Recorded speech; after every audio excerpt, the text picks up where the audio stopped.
Zee 24 तास एक पाऊल पुढे। एक ब्रेकिंग न्यूज आहे। कर्नाटक राज्य सरकारनं बांधलेल्या बेळगाव विधान भवनाचं उद्घाटन राष्ट्रपती प्रणव मुखर्जी यांच्या हस्ते पार पडलंय। मराठी भाषिकांचा विरोध धुडकावून कर्नाटक सरकारनं बेळगाव विधान भवनाचं उद्घाटन केलेलं आहे। आपण पाहतोय कर्नाटक सरकारच्या विधान भवनाचं उद्घाटन राष्ट्रपती प्रणव मुखर्जी यांनी केलेलं आहे। मराठी भाषिकांचा विरोध डावलून त्यांनी हे उद्घाटन केलंय। बेळगाव गिळंकृत करण्याचा कन्नडिगांचा हा डाव आहे। कन्नडिगांकडून मराठी बांधवांची मुस्कटदाबी केली जातीये। बेळगाव विधान भवनाचं अखेर उद्घाटन राष्ट्रपती प्रणव मुखर्जी यांच्या हस्ते झालेलं आहे।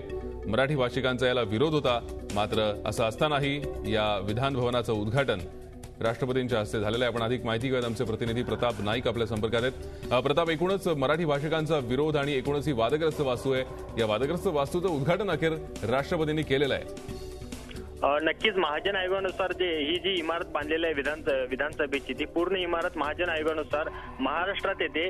तरी त्या ठिकाणच्या इमारतीचं उद्घाटन करण्यासाठी देशाचे राष्ट्रपती जे आहेत प्रणव मुखर्जी हे आज बेळगावमध्ये दाखल झालेले आहेत आणि थोड्याच वेळेपूर्वी त्यांनी हे इमारतीचं उद्घाटन केलेलं आहे।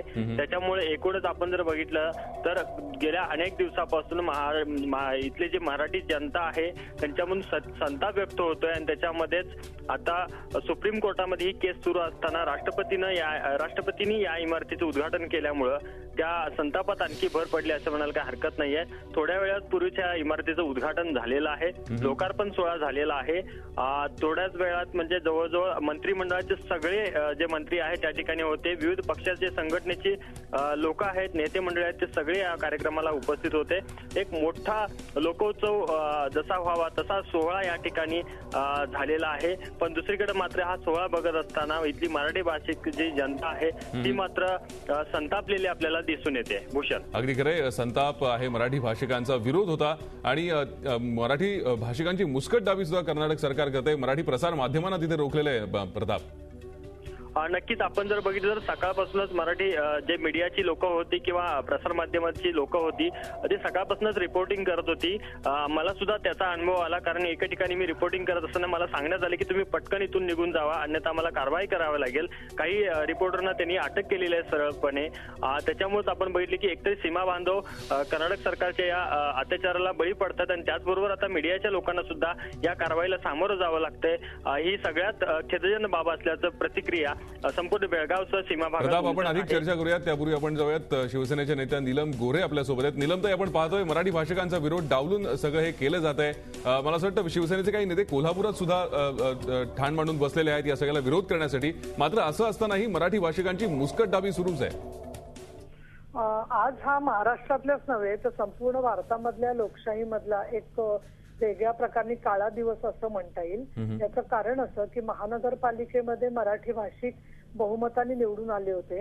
याच्यापूर्वी अनेक वेळेला बेळगाव मधून आमदार आणि खासदार सुद्धा एकीकरण समितीचे आणि विरोधी पक्षाचे निवडून आलेले आहेत। अशा वेळेला राष्ट्राध्यक्षांनी येऊन स्थानिक जनतेचं जे म्हणणं आहे आणि विशेषतः महाराष्ट्रातून शिवसेना कार्यकारी प्रमुख उद्धवजी ठाकरे, महाराष्ट्राचे मुख्यमंत्री पृथ्वीराज चव्हाण आणि राष्ट्रवादीचे नेते छगन भुजबळ या सगळ्यांनी हे उद्घाटन करू नका असं म्हणून विनंती केलेली असताना सुद्धा इतकी मोठा इतिहास तिथे मराठी भाषिकांचा असताना या पद्धतीने राष्ट्राध्यक्षांना अधिकार असला तरी हीच तत्परता अफजल गुरु किंवा कसाब यांच्या फाशीसाठी का सरकार दाखवू शकत नाही, हा खरा प्रश्न तयार होतो। आणि आज बेळगाव वासियांच्या जनतेच्या जखमेवरती मीठ चोळलं गेलेलं आहे, मीडियाची मुस्कटदाबी झालेली आहे आणि या सगळ्याच्या मध्ये कर्नाटक सरकारने हे जे कृत्य केलेलं आहे त्याचे फार दूरगामी आणि गंभीर परिणाम हे ज्यांनी केलं त्यांना भोगावे लागणार आहेत।